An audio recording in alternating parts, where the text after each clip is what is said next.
নমস্কার বন্ধুরা, সকলকে আরও একটি গুরুত্বপূর্ণ ভিডিওতে স্বাগত জানাই। আপনাদের আবাস যোজনা প্রকল্পটি নিয়ে এই মুহূর্তে আরও একটি গুরুত্বপূর্ণ আপডেট এসে গেল। আপনাদেরকে কালকে একটি আপডেট দিয়েছিলাম যে আপনাদের প্রত্যেকটা পঞ্চায়েতে একটি করে আপনাদের ক্যাম্প বসতে চলেছে। সেই ক্যাম্পে আপনাদের ওটিপি এবং আপনাদের আধার ভেরিফিকেশন হবে এবং বায়োমেট্রিক ভেরিফিকেশন হবে। ইতিমধ্যে আপনাদের প্রত্যেক পঞ্চায়েতে যে ক্যাম্প হওয়ার কথা ছিল এই ক্যাম্প কিন্তু বসতে শুরু করে দিয়েছে। আমাদের প্রত্যেকটা জেলায় প্রত্যেকটা পঞ্চায়েতে আপনাদের এই ক্যাম্প বসবে এবং এই ক্যাম্পে কি আপনাদের ডকুমেন্টে নিয়ে যেতে হবে সবকিছু তথ্য আপনারা এই ভিডিওটির মাধ্যমে সমস্ত ডিটেলসে জানতে পারবেন। তার আগে আপনারা যদি আমাদের এই চ্যানেলে নতুন হয়ে থাকেন তো চ্যানেলটিকে অবশ্যই সাবস্ক্রাইব করে বেল নোটিফিকেশনটা অবশ্যই অল করে দিয়ে যাবেন। আমরা যখনই নতুন কিছু আপডেট দেবো আপনারা ওই নোটিফিকেশন বেলের মাধ্যমে সমস্ত আপডেট পেয়ে যাবেন। যে ডেসক্রিপশনে আমাদের হোয়াটসঅ্যাপ গ্রুপ এবং টেলিগ্রাম গ্রুপটিকে অবশ্যই জয়েন করে রাখুন, ওখান থেকে আপনারা প্রত্যেক দিন আপডেট পেয়ে যাবেন। দেখুন এখানে আপনাদের বলা হয়েছে বাড়তি সতর্কতা আবাস প্রকল্পের টাকা দেওয়ার আগে। এখানে দেখুন আপনাদের বলা হয়েছে আবাস প্রকল্পের টাকা দেওয়ার আগে প্রত্যেক উপভোক্তাদের জন্য একটি করে সুনির্দিষ্ট নাম্বার অর্থাৎ ইউনিক আইডি তৈরি করার সিদ্ধান্ত নিল রাজ্য সরকার। সূত্রের দাবি, সাম্প্রতিক নবান্ন যে বিধি স্থির করে দিয়েছে তাতে এই বার্তা দেওয়া হয়েছে প্রতিটি জেলাকে প্রশাসনিক সূত্রের মতে একের বরাদ্দ অন্যর ব্যাংকে অ্যাকাউন্টে পৌঁছে যাতে বিতর্ক তৈরি না হয় তা ঠেকাতেই এই পদক্ষেপ করা হয়েছে। কাজে পুলিশকেও সক্রিয়ভাবে যুক্ত করার সিদ্ধান্ত নিয়েছে রাজ্য সরকার। ট্যাবের টাকা একের বদলে অন্যর অ্যাকাউন্টে পৌঁছে যাওয়াকে কেন্দ্র করে যে বিতর্ক, তারপরে পুলিশকে সক্রিয় করেছিল নবান্ন। প্রশাসনিক পর্যবেক্ষণদের অনেকের মতে সেই ঘটনার পরে আবাসের ক্ষেত্রেও আগাম এমন পদক্ষেপ করা হয়েছে।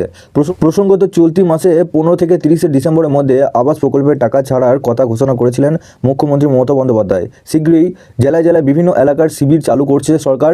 সেখানে উপভোক্তাদের ব্যাংকের অ্যাকাউন্টে যাচাই করা হবে এবং ইউনিক আইডি দেওয়ার কথা রয়েছে। প্রসঙ্গত ইতিমধ্যে অর্থ দপ্তর নির্দেশ দিয়েছে রিজার্ভ ব্যাংকের সুরক্ষা বিধি মেনে আর্থিক অনুদান বিলি করতে হবে। এই নিয়ে অর্থ দপ্তর প্রত্যেকটি দপ্তরে প্রধানকে লিখিতভাবে করণীয় স্থির করে দিয়েছেন। প্রতিটি গ্রাম পঞ্চায়েত এলাকায় উচ্চ গতিসম্পন্ন ইন্টারনেট সংযোগ সহ কম্পিউটার ল্যাপটপের মাধ্যমে গোটা বিষয়টি পরিচালনা করার সিদ্ধান্ত জানিয়ে দেওয়া হয়েছে। শিবিরগুলিতে ব্লক ভিত্তিক আধিকারিকদের যুক্ত করে দেওয়া হয়েছে একটি গ্রাম পঞ্চায়েতের সঙ্গে। তারা গোটা কর্মপদ্ধতির দিকে নজর রাখবেন।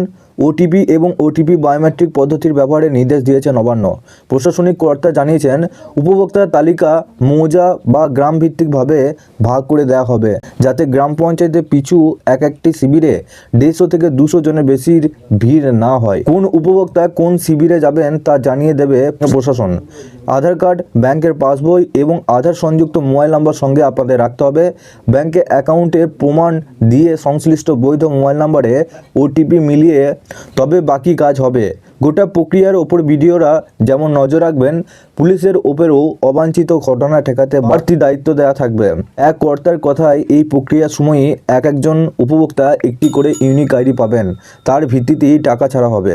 পরবর্তী সেই ইউনিক আইডি ধরেই যাচাইয়ের পরিকল্পনা রয়েছে সরকারের। যাদের আধার সংযুক্ত মোবাইল নাম্বার নেই তাদের ক্ষেত্রেও বায়োমেট্রিক ব্যবহার করা হবে।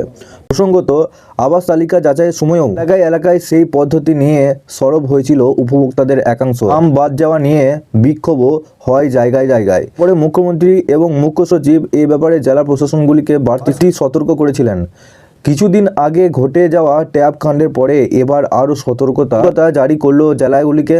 প্রশাসনের সর্বোচ্চ মহল থেকেও সে ব্যাপারে নজর রাখা হবে।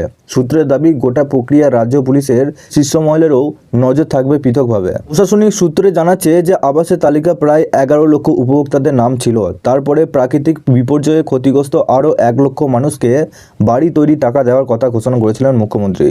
আবাস প্রকল্পের 2টি কিস্তিতে অর্থাৎ 60,000 টাকা করে আপনাদের মোট 1,20,000 টাকা পাবেন উপভোক্তারা। ফলে 12 লক্ষ উপভোক্তাকে প্রাথমিক দফায় প্রায় 7,200 কোটি টাকা 60,000 করে, পরের কিস্তিতে পরে সমপরিমাণ টাকা দেবে সরকার।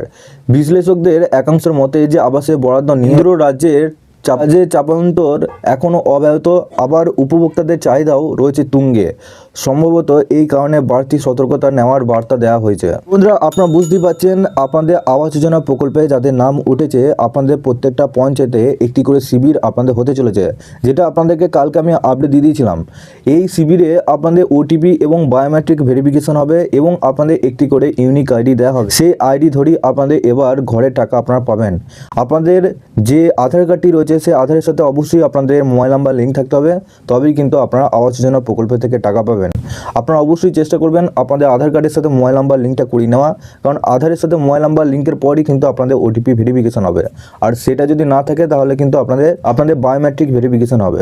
এখানে কিন্তু আপনাদের পরিষ্কার বলে দেওয়া হয়েছে আপনাদের এই শিবিরে কী কী ডকুমেন্ট আপনাদের নিয়ে যেতে হবে, কী আপনাদের ডকুমেন্টে নিয়ে যেতে হবে। আধার কার্ড, ব্যাংকের পাসবই এবং আধার সংযুক্ত মোবাইল নাম্বার, এইগুলো কিন্তু আপনাদের নিয়ে যেতে হবে। এই শিবিরে অর্থাৎ এই ক্যাম্পে আপনাদের প্রত্যেকটা জেলায় জেলায় আপনাদের প্রত্যেকটা পঞ্চায়েত অনুযায়ী আপনাদের ক্যাম্প হবে এবং আপনাদের নির্দিষ্ট একটা ডেট থাকবে যে আপনাদের মৌজা ভিত্তিকে আপনাদের একটা ডেট কিন্তু দেওয়া থাকবে। এখানে কিন্তু পরিষ্কারভাবে জানিয়ে দিয়েছে 100 থেকে 200 জনের বেশি আপনাদের ভিড় করা যাবে না এই শিবিরে।